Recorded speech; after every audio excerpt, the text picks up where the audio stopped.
Senhoras e senhores, sejam muito bem-vindos ao podcast Pensamentos, Pitacos e Poesia. Agora a gente retoma oficialmente o podcast e neste maio de 2025 a gente decidiu homenagear alguém que nasceu em maio também, em maio de 29, mas em 1º de maio de 1829. A nossa primeira referência, a primeira reflexão, o primeiro autor é José Martiniano de Alencar, José de Alencar.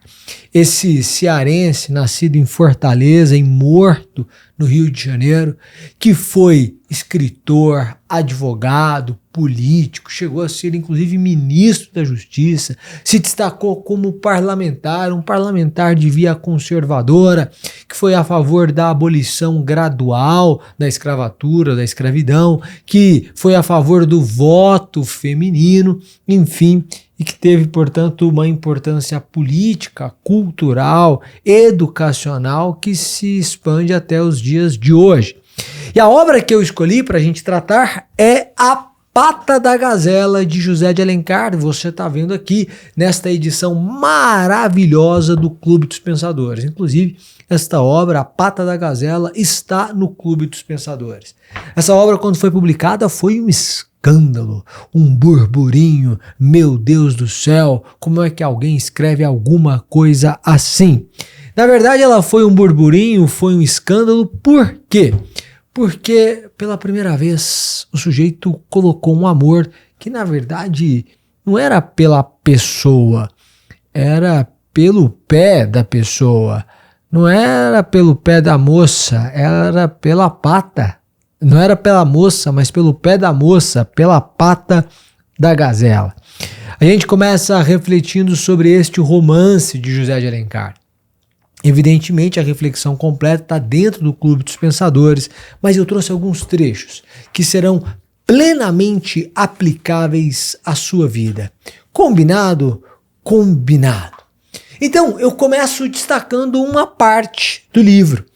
Para quem tem a mesma edição que a minha, na página 10, mas veja você o que diz este último parágrafo. Ele diz assim: nesse momento, porém, dobrando a rua da Assembleia, se aproximara um moço elegante, não só no traje do melhor gosto, como na graça de sua pessoa. Ele não era só bem vestido, mas ele era simpático. Era sem dúvida um dos príncipes da moda, um dos leões da Rua do Ouvidor, mas deste podemos assegurar, pelo seu parecer distinto, não tinha usurpado o título. Ele vai descrever aqui o momento em que o Horácio de Almeida, o nosso leão da Rua do Ouvidor, aparece. Esse sujeito aparece, está no início da obra, ele olha e diz: você não está entendendo. De repente esse cara apareceu e pelo andar você via que ele era um cara fino, um cara de fino trato. Pela roupa que ele usava, pela maneira de ele se portar. Então, não só pelo gosto, não só porque ele era bem vestido, mas também pela graça, pela educação, pela maneira de cumprimentar as pessoas, etc. Pelo parecer distinto, ele não tinha usurpado o título. Preste atenção. Existe uma outra obra chamada A Volta ao Mundo em 80 Dias, do Júlio Verne, que ele começa narrando também sobre o Phileas Fogg, que é um protagonista da obra, e ele vai dizer o seguinte: olha, o Phileas Fogg é um cara que não era muito de conversar, não, mas pela sua maneira de se vestir, de se portar, os locais em que ele frequentava, etc., e de comer, você chegava à conclusão de que ele era um lord. Qual é a razão de eu ter destacado esse trecho e trazer a reflexão também sobre Phileas Fogg? A razão é a seguinte: quando a gente não fala nada, a gente fala alguma coisa. Se você fosse proibido de falar e as pessoas tivessem que julgá-lo única e exclusivamente pela forma como você se veste, pela forma como você come, pela forma como você anda, pela forma como você cumprimenta as pessoas, pela forma como você se senta, pela forma como o seu corpo se comunica, linguagem corporal, o que as pessoas diriam a seu respeito.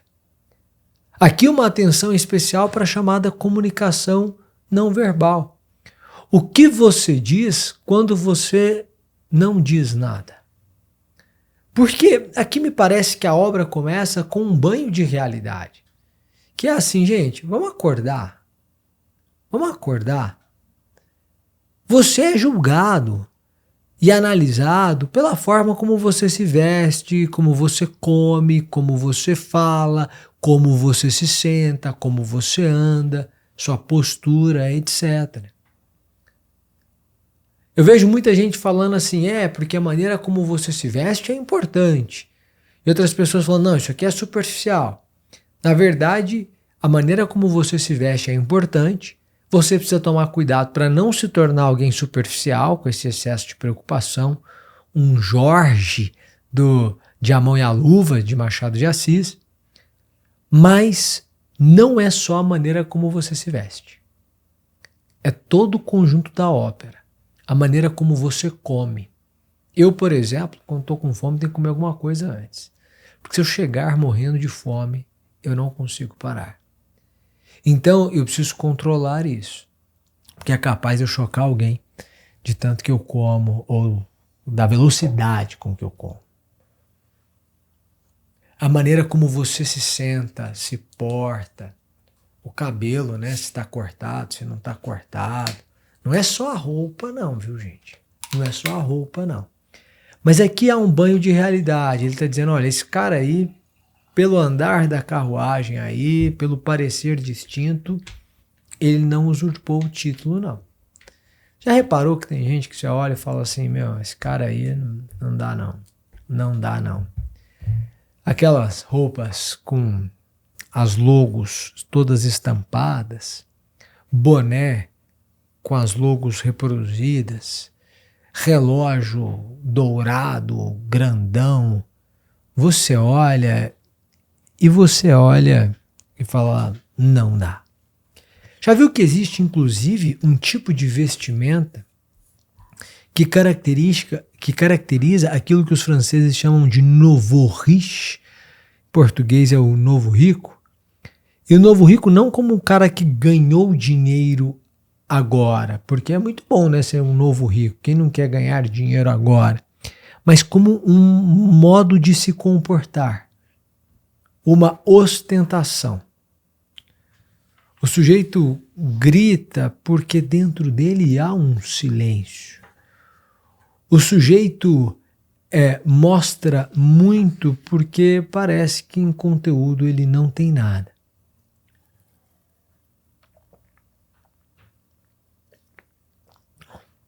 Ele quer forçar uma aceitação. E aí, meu amigo, não vai. Bom, eu destaco mais um trecho aqui. A gente vai destacando, né? O que eu vou fazer aqui no nosso podcast, quando a gente estiver tratando de obras, é basicamente fazer o seguinte, gente, eu vou fazer aqui como se eu estivesse no Clube dos Pensadores. No clube a gente faz a análise completa, aqui eu vou pular trechos, evidentemente. Depois eu vou migrar de obra, essa é uma obra menor, mas mesmo em uma obra maior, a ideia é ir migrando de obras. Mas eu vou fazer reflexões da maneira como eu faço no clube. Por quê? Porque eu acho que essas reflexões são as que mais causam impacto na vida do indivíduo. Porque assim, qualquer um é capaz de ler a obra. Mas quando a gente para aqui e a gente se aprofunda na obra e pega trechos da obra e faz reflexões aplicáveis à nossa vida, essa obra acaba por produzir este impacto na nossa vida. Para além da beleza da obra, do incremento do vocabulário, da reflexão sobre a vida, é muito sobre a nossa vida. E talvez você tome decisões por ter refletido sobre A Pata da Gazela, de José de Alencar. Eu faço um destaque aqui que em que é um parágrafo, os 3 parágrafos que inauguram o capítulo 3 da obra. Eles dizem assim: ninguém imagina que belos talentos sorvem essa voragem do mundo que chamam a vida elegante. São como as árvores luxuriantes, não se preocupe com a linguagem não que eu vou traduzir para você, que se vestem de linda folhagem e consomem toda a seiva nessa gala estéril e efêmera. Nunca elas dão frutos, nunca sequer flor.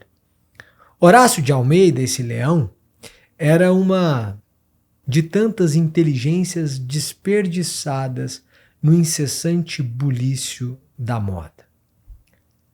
Primeira parte, o José de Alencar vai dizer, cara, as pessoas vão te julgar pela forma como você se veste. Eu estou olhando o Horácio aqui, ele é um cara que pertence a esse métier, essa classe social, tal. Ele não usurpou a posição, não. Mas na segunda parte, ele já vai condenar o exagero. Porque ele diz, vocês não têm ideia quantos belos talentos são dragados, são absorvidos, são consumidos, são desperdiçados, são aniquilados em razão daquilo que chamam de vida elegante. Porque o cara começa a se preocupar tanto com isso que ele se torna alguém superficial. Eu falava sobre a obra de Machado de Assis, A Mão e a Luva, e em A Mão e a Luva você tem Guiomar e você tem 3 pretendentes para Guiomar: o Estevão, o Jorge e o Luiz Alves. O Estevão é um sujeito que ele é superficial. Aliás, corrijo, o Estevão é um sujeito que ama Guiomar, mas é uma paixão romântica em que ele se coloca abaixo dela. Essa é a verdade. Você tem o Jorge, e o Jorge é um cara extremamente superficial. Então, ele olha o casamento como um negócio e um encontro de famílias. Então, para ele, Guiomar significaria quase um título. E tá tudo bem. Ele estava mais preocupado com isso do que com a pessoa, com o relacionamento, com amor. E você tem o Luiz Alves. O Luiz Alves é um cara que se apaixona por Guiomar, mas a vê como uma igual. Ele não perde a segurança em razão deste amor. Em um determinado trecho da obra, Machado de Assis vai dizer que Luiz Alves, ele olhava, Guiomar olhava para Luiz Alves e tinha a impressão de que se ela desejasse a lua, ele seria capaz de levá-la lá. E claro, ela se apaixona por Luiz Alves. Por quê? Porque a pessoa que você quer não vai gostar de você se você se colocar abaixo dela. E veja, eu não estou falando única e exclusivamente sobre relacionamentos amorosos, mas relacionamentos em geral. O que isso quer dizer? A pessoa, se você não tiver cuidado, digamos assim, ela vai passar a enxergar você como você se enxerga. Se você se vê como alguém abaixo de determinada pessoa, essa pessoa vai passar a vê-lo da mesma forma, vai tratá-lo da mesma forma. E ninguém quer se relacionar com alguém abaixo dele. Você não acorda e diz assim, gente, eu tô solteiro, eu quero uma namorada.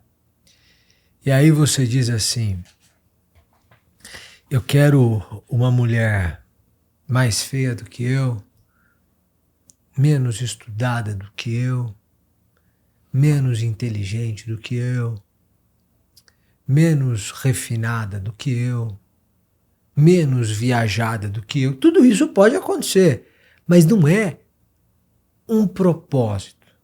Ninguém olha e diz assim, gente, eu tô afim de descer um degrau. Então, quando você se comporta como alguém que está no degrau de baixo, já há um descolamento entre você e a pessoa com quem você pretende se relacionar. Esse é o primeiro ponto. Só que aqui, a reflexão de José de Alencar, ela não se limita e nem trata desses três perfis. Do Estevão, que se coloca abaixo, do Jorge, que ama, mas se coloca como igual, então ele do Luiz Alves, que ama, mas se coloca como igual, e do Jorge, que é um superficial. Aqui ele trata do Horácio, que vai me lembrar um pouco o Jorge, que é o sujeito superficial. O Horácio é até uma pessoa inteligente, mas ele é uma inteligência desperdiçada.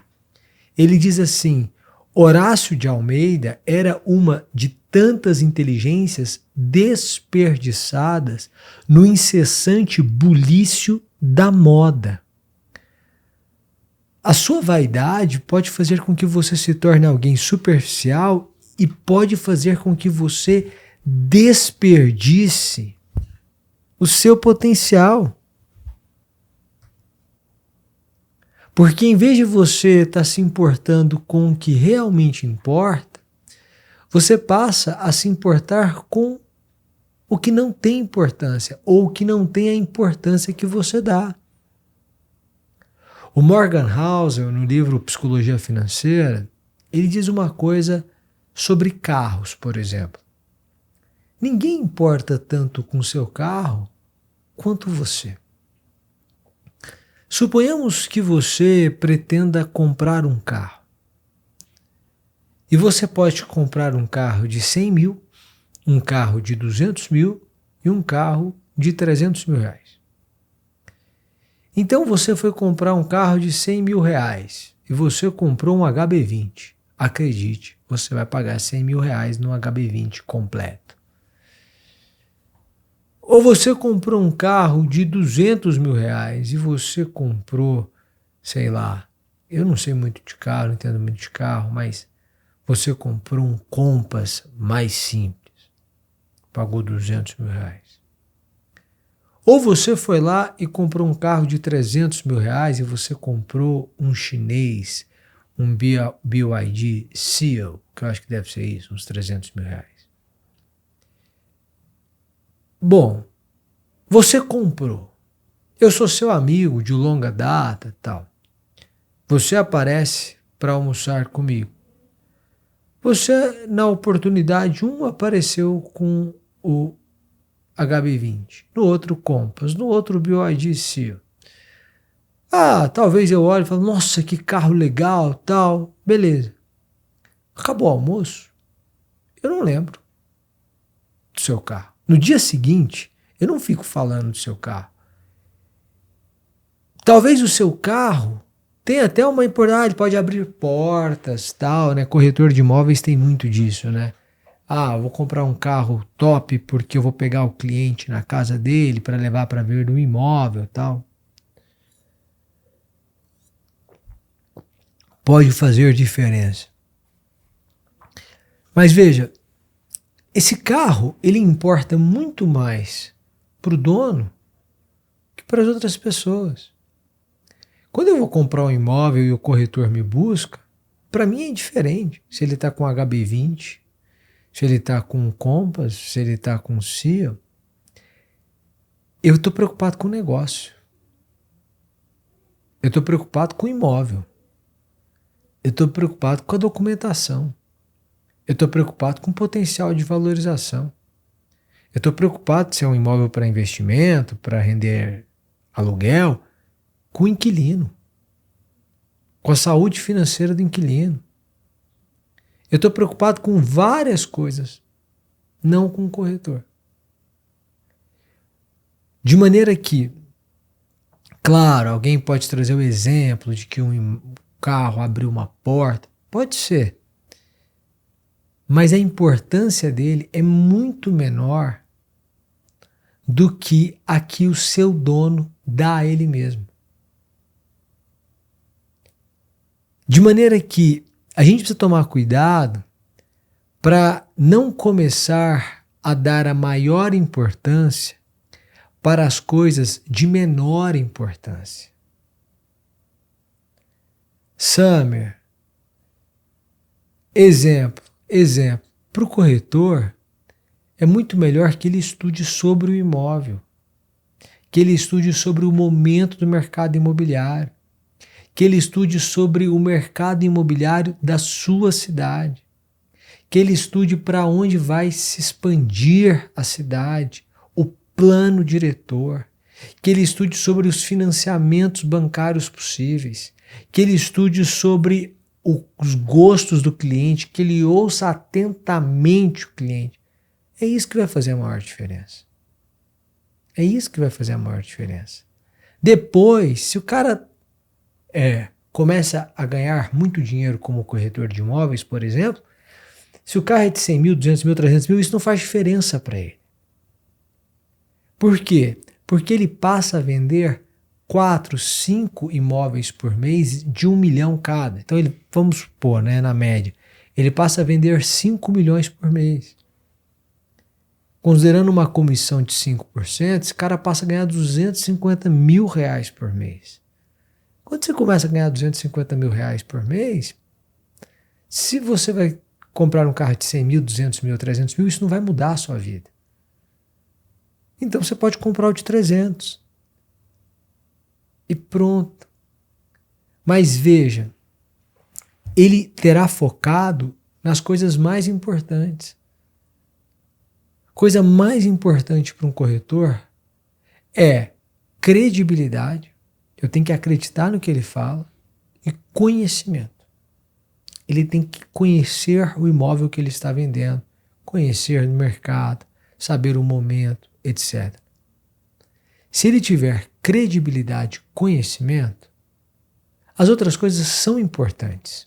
A maneira como ele se veste, se o cara chegar todo lá, maltrapilho, pode passar uma má impressão, claro, evidentemente.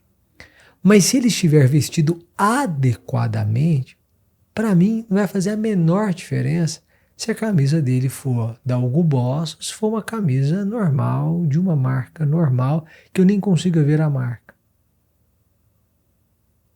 Se ele vai estar com um relógio caro ou se ele vai estar com um smartwatch. Então, assim, evidentemente, como o primeiro trecho da obra diz, você faz uma leitura e um julgamento daquilo que a pessoa veste ou daquilo que a pessoa fala quando não diz nada. Mas como o segundo trecho de destaque da obra adverte, eu não posso fazer do acessório o principal e do principal o acessório. A gente vive um momento de rede social, de mídia social, em que a forma ganhou muita relevância. A maneira como eu explicito, a maneira como eu coloco para fora os meus conteúdos, a edição do vídeo, a iluminação, tudo. A música.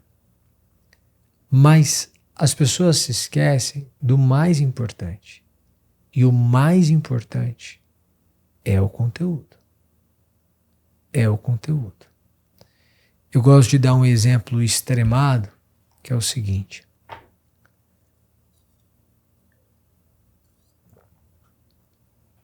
Imagine você que eu fosse lhe dizer os números da Mega Sena. E você tivesse a certeza que eu lhe diria os números do próximo sorteio da Mega Sena. 6 números. Inclusive eu vou dizê-los aqui, tá? 6, 14, 28, 29, 35, 43. Já deu? Se não tiver dado, coloca aí 47. Então, 6, 14, 28, 29, 35, 46, 43. Já deu aí. Então é isso aí. Pode anotar. Mas brincadeiras à parte, suponhamos que eu fosse lhe dizer os números da Mega Sena. E eu lhe dizendo isso, eu lhe dissesse isso num áudio horroroso, num ambiente escuro, com sombra, um vídeo mal editado, você assistiria ao vídeo? Sim. Você prestaria atenção nas minhas palavras? Sim.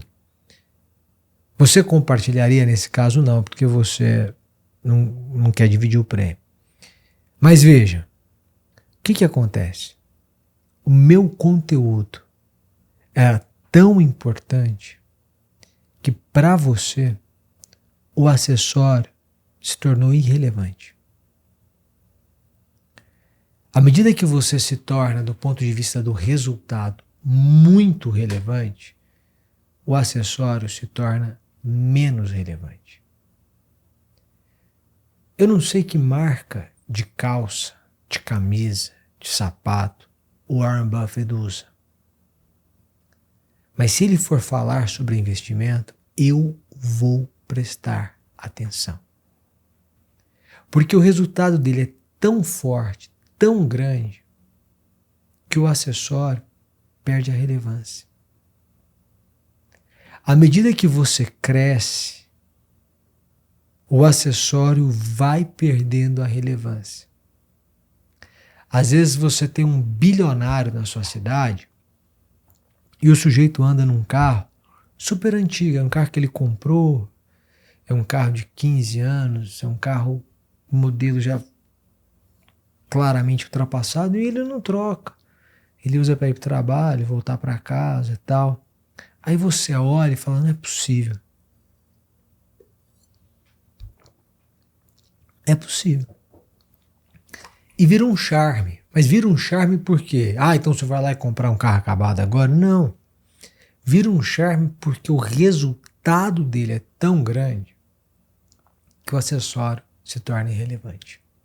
Então, quanto maior o seu resultado, menor a relevância da aparência. Mas ela tem muita importância. Por quê? Porque o resultado das pessoas, em regra, não é tão grande. Entendeu? Entendi. Eu destaco um trecho que ele diz assim: mas o que sentia Horácio era apenas o culto da forma, o fanatismo do prazer. Qual que é o problema do Horácio? Ele se tornou um fanático do prazer. Este é o problema. Se você não tomar cuidado, você se torna um fanático do prazer. Por quê? Porque se não fosse bom, não se chamaria prazer. O Carlos Ferreirinha é autor de uma frase que dá título a uma obra dele. O Carlos Ferreirinha é um profundo conhecedor do mercado de luxo, que ele diz assim: o paladar não retrocede. Aí você vai me dizer, tá, e daí, Samer? E daí o seguinte: se você se acostumar com coisa boa, é muito ruim você voltar para as coisas ruins. Um amigo meu diz, nunca dê downgrade na vida. Voluntariamente é muito difícil. Você só dá downgrade se isso for uma necessidade. Se não, você não dá o downgrade. Por quê? Porque o prazer, ele se incorpora à nossa realidade. Nós nos acostumamos a ele. Gente, tudo bem que está mais quente hoje em dia do que há 10 anos, mas há 10 anos as pessoas não tinham, há 20 anos as pessoas não tinham ar-condicionado nos seus quartos. Quando eu tinha 14 anos, 15 anos na escola, eu não tinha ar-condicionado no meu quarto. E quando eu eu fui e passei a ter ar-condicionado no meu quarto, na faculdade, etc., não era uma coisa de ser ligada todos os dias, porque é caro, era caro. Então você só ligava realmente quando você estava nos dias mais quentes, nas noites mais quentes. Hoje em dia, você liga todo dia. Chega na empresa e está todo mundo com o ar-condicionado ligado. Por quê? Porque é um prazer que foi incorporado. Se você tirar agora, a pessoa sente. Há problema? Não, há problema quando você não pode sustentar esse prazer. E quando esse prazer se torna muito caro. E quando esse prazer se torna o desperdício do seu potencial. Porque pode ser que esse prazer seu nem tenha um valor financeiro previamente estabelecido. O cara que dorme até 8 horas da manhã, ele dorme das 11 às 8 da manhã, vamos supor. Isso não é um problema, ele dormir 9 horas por dia, né? Pode até ser bom, sei lá, para a saúde, acho que 8 horas é o ideal, mas enfim. Só que se ele acordasse 6 e ele dormisse das 11 às 6, suponhamos que 7 horas para ele fossem suficientes, ele teria 2 horas aí para ler, para estudar, porque ele acorda às 8 e vai para a academia. Então vamos manter a academia dele. Mas vamos usar essas 2 horas para leitura, para estudo. Gente, em 2 horas de leitura, você lê 50 páginas de um livro. Talvez um pouco menos, 40, 30, depende da dificuldade do livro. Mas num livro normal, um livro literário, um livro, em geral, desses que você encontra nas livrarias de aeroporto, mas não o clássico de aeroporto, você vai ler 50 páginas em 2 horas.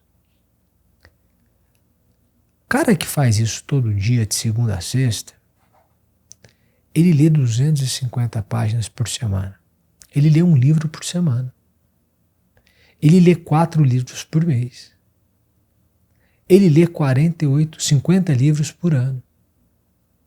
Dá para você comparar do ponto de vista cultural e de entendimento um sujeito que lê 50 livros por ano com um sujeito que não lê livro algum? Dá. É incomparável. Por quê? Porque nós estamos diante de uma pessoa que dedicou tempo a isso. Eu nem acho que você tem que ler 2 horas por dia, né? No Clube dos Pensadores a gente fala, olha, 15 minutos por dia. Você vai ler 10 páginas aqui de um livro literário assim. Você vai ler 50 páginas por semana, 200 páginas por mês, que é um livro. E você vai ler em 12 meses 12 livros. Gente, uma pessoa que lê 12 livros por ano, ela tem um nível cultural muito maior do que uma pessoa que não lê. Ainda mais se for livro clássico, livros atemporais. E por que eu digo que se você tiver 2 horas, não use essas 2 horas para ler somente? Porque eu gosto muito da leitura com reflexão, que é o que a gente está fazendo aqui. Cara, deixa eu ler e deixa eu pensar no que está sendo dito aqui. Será que eu não estou sendo um fanático do prazer? Será que eu não estou cultuando o prazer? Será que eu não estou desperdiçando o meu potencial? Será que eu não poderia ser muito maior do que sou? Será que eu me tornei alguém superficial? Ou, pensando na primeira parte da nossa reflexão, será que eu não estou cuidando muito mal de mim? Eu estou na minha melhor versão? Quando eu me olho para o espelho, vejo o cuidado com o meu corpo, o cuidado com o meu cabelo, quando eu vejo a roupa que eu visto,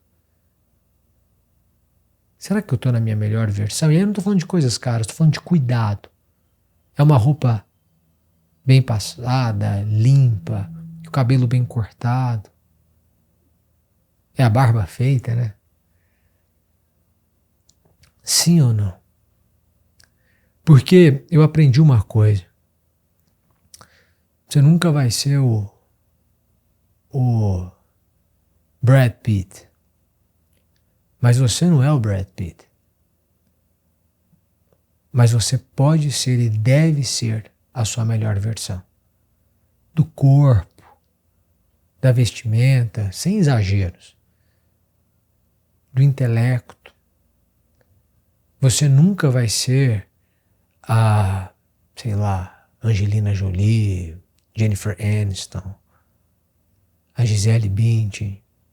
Mas você pode e deve ser a sua melhor versão. Fisicamente, espiritualmente, intelectualmente, etc. Com isso, eu peguei alguns pequenos trechos da obra A Pata da Gazela para que a gente pudesse refletir aqui. E eu deixo essas reflexões para que você possa usá-las na sua vida. Combinado? A reflexão completa está dentro do Clube dos Pensadores, que é o meu xodó, minha paixão aqui. A gente lê 12 obras em 12 meses. E essa é uma das obras nesse clube de 2025.